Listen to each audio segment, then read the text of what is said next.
कृष्णा। आवाज़ आ रही है? और आगे आ जाइए, और आगे आ जाइए।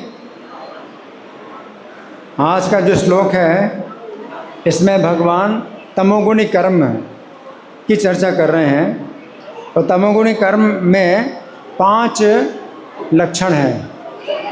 तमोगुणी कर्म के 5 लक्षण हैं।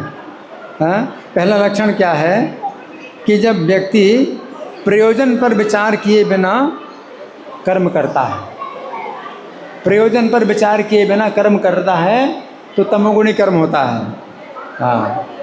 तो यहाँ पर श्री कृष्ण कह रहे हैं कि जो कर्म बिना किसी प्रयोजन के किया जाता है वो कर्म तमोगुणी होता है।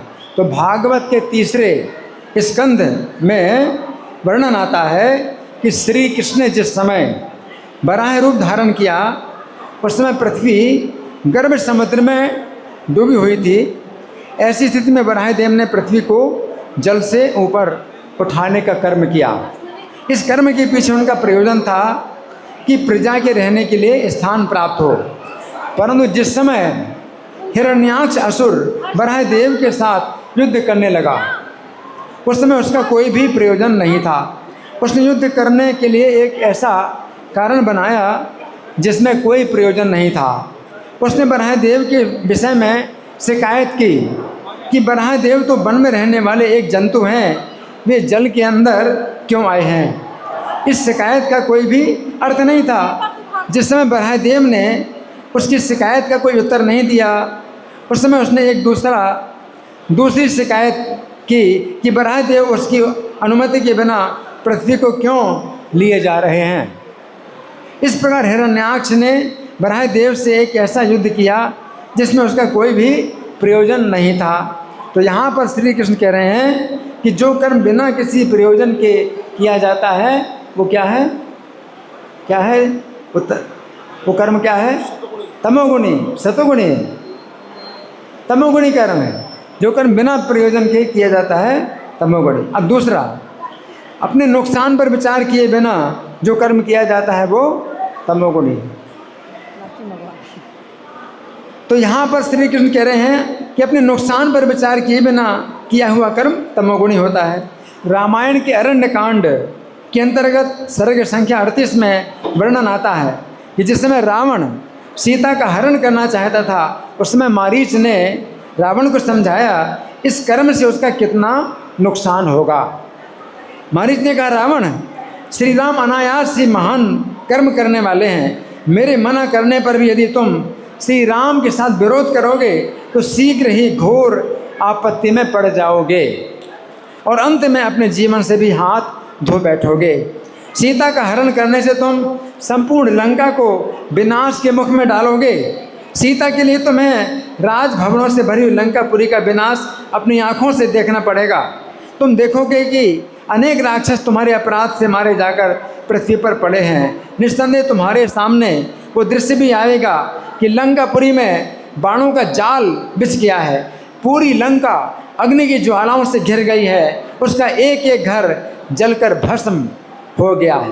रावण, पराई स्त्री के संसर्ग से बढ़कर दूसरा कोई महान पाप नहीं है।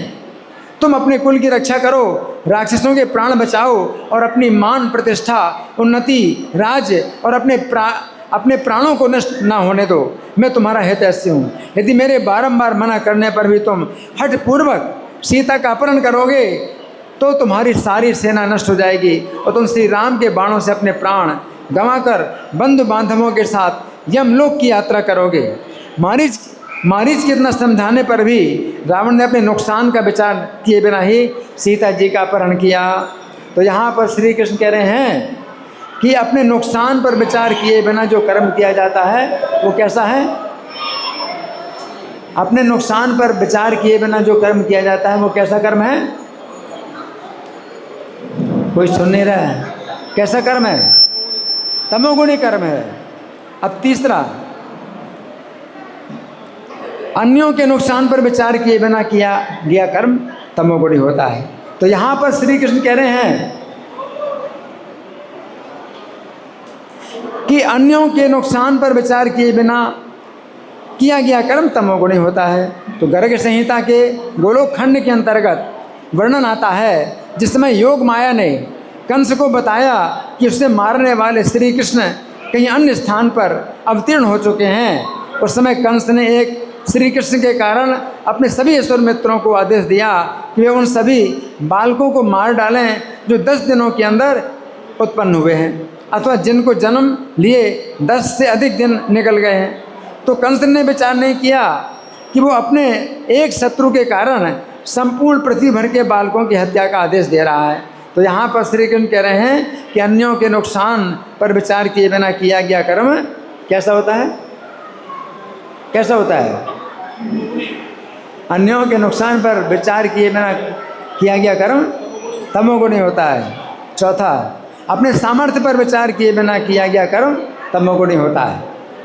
तो यहाँ पर श्री कृष्ण कह रहे हैं अपने सामर्थ्य पर विचार किए बिना किया गया कर्म तमोगुणी होता है। महाभारत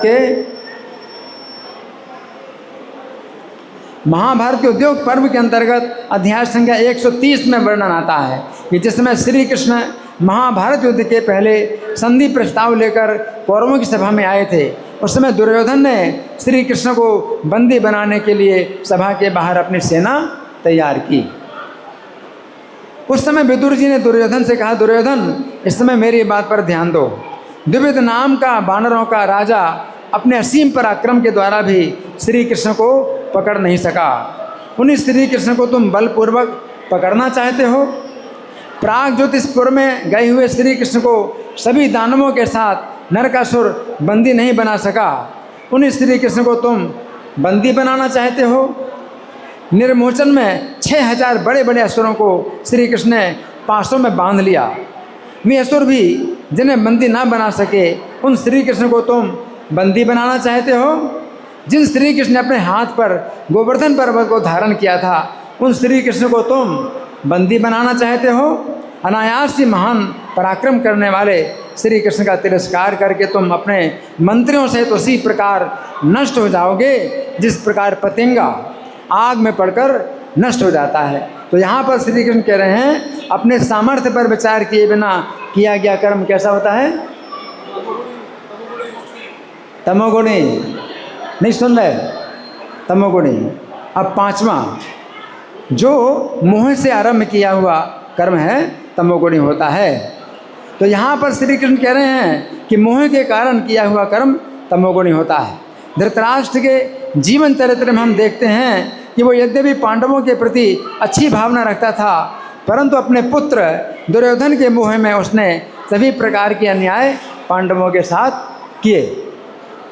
जिस समय दुर्योधन ने धृतराष्ट्र से आज्ञा मांगी कि कुंती देवी को 5 पांडवों के साथ वारणावत में भेज दिया जाए और महल में आग लगाकर उन्हें भस्म कर दिया जाए, उस समय अनुचित होते हुए धृतराष्ट्र ने आज्ञा दे दी। जिस समय दुर्योधन ने धृतराष्ट्र से आज्ञा मांगी कि पांडवों को कपट जुए में हराया जाए, उसमें अनुचित होते हुए भी धृतराष्ट्र ने आज्ञा दे दी। ये महाभारत का युद्ध भी धृतराष्ट्र की आज्ञा के ही अनुसार हो रहा है। यदि श्री कृष्ण की आज्ञा के अनुसार धृतराष्ट्र ने दुर्योधन, कर्ण, शकुनी और दुशासन को बंदी बनाकर पांडवों के हाथ में दे दिया होता तो धृतराष्ट्र का ये सात्विक कर्म बन गया होता। परंतु धृतराष्ट्र ने श्री कृष्ण की आज्ञा ना मानकर अपने पुत्र दुर्योधन की इच्छा के अनुसार कर्म किए और ये कर्म मोह के कारण हुए। ये कर्म एक राजा के लिए अत्यंत लज्जाजनक थे। राजा की बहुत बड़ी जिम्मेदारी है कि उसके शासन में कोई अन्याय ना हो। यदि हम महाराज उग्रसेन के चरित्र पर विचार करें तो हम देखते हैं कि जिस समय महाराज उग्रसेन ने देखा कि उनका पुत्र कंस देवकी के पहले पुत्र का वध करने जा रहा है, उस समय उन्होंने कंस को बंदी बनाने के लिए यादवों की सेना को आदेश दे दिया। उस समय कंस के असुरों ने उग्रसेन की सेना को पराजित कर दिया और कंस ने अपने पिता उग्रसेन को बंदी बना लिया। इस प्रकार उग्रसेन अपने पुत्र कंस के मोह में नहीं आए, परंतु धृतराष्ट्र ने अपने पुत्र के मोह में आकर जो भी कर्म किए वे तमोगुणी थे और इसी कारण श्री कृष्ण ने युधिष्ठिर महाराज को राजा बनाया। यदि धृतराष्ट्र श्री कृष्ण की आज्ञा के अनुसार चलता तो श्री कृष्ण उसी प्रकार धृतराष्ट्र को राजा बनाते जिस प्रकार कंस का वध करके उन्होंने कंस के पिता उग्रसेन को राजा बनाया। उग्रसेन की राजा बनने की इच्छा नहीं थी, परंतु श्री कृष्ण ने उग्रसेन को राजा बनाया। इसके विपरीत धृतराष्ट्र की राजा बनने की इच्छा थी, परंतु श्री कृष्ण ने धृतराष्ट्र को राजा नहीं बनाया। तो यहाँ पर श्री कृष्ण कह रहे हैं कि मोह के कारण किया हुआ कर्म क्या होता है? तमोगुणी होता है। तो 5 लक्षण होते हैं तमोगुणी कर्म के। 5 लक्षण होते हैं। अनुबंधम, परिणाम पर, प्रयोजन पर विचार किए बिना। क्षयम, और अपना जो नुकसान है उस पर विचार किए बिना। हिंसाम, दूसरों के नुकसान पर विचार किए बिना। और अनपेक्षित पौरुषम, अपने सामर्थ्य पर विचार किए बिना। और मोह के कारण जो कर्म किया जाता है वो कैसा होता है? तमोगुणी। धृतराष्ट्र ने मोह के कारण सब कर्म किए, उल्टे कर्म किए। पांडवों के प्रति अच्छी भावना थी, लेकिन दुर्योधन के प्रति मोह था। दुर्योधन प्रति मोह था, इसलिए उसने कितने अन्याय पांडवों के साथ किए। लाक्षागृह में जला दें तो दुर्योधन के मोह में आकर के कह दिया, हाँ लाक्षागृह में 5 पांडवों को और कुंती को जला डालो, मोह के कारण है। और धृतराष्ट्र की इच्छा थी राजा बनने की, तो भगवान ने धृतराष्ट्र को राजा नहीं बनाया, युधिष्ठिर महाराज को राजा बनाया। और उग्रसेन मोह में नहीं पड़े, कंस के मोह में नहीं पड़े। कंस जब देवकी के पहले पुत्र को मार रहा था तो उग्रसेन ने आदेश दिया सेना को कि कंस को बंदी बना लो, तो कंस ने फिर उल्टा उग्रसेन को बंदी बना लिया। तो कंस को मार करके भगवान ने उग्रसेन को राजा बनाया। क्यों? मोह के कारण उन्होंने कंस के मोह में कि मेरा पुत्र है, उन्होंने आज्ञा नहीं दी कि कंस को कि ठीक है देवकी के पुत्र को मार डालो। बंदी बने रहे, लेकिन अपने पुत्र के मोह में आकर के गलत काम नहीं किया है। हरे कृष्णा।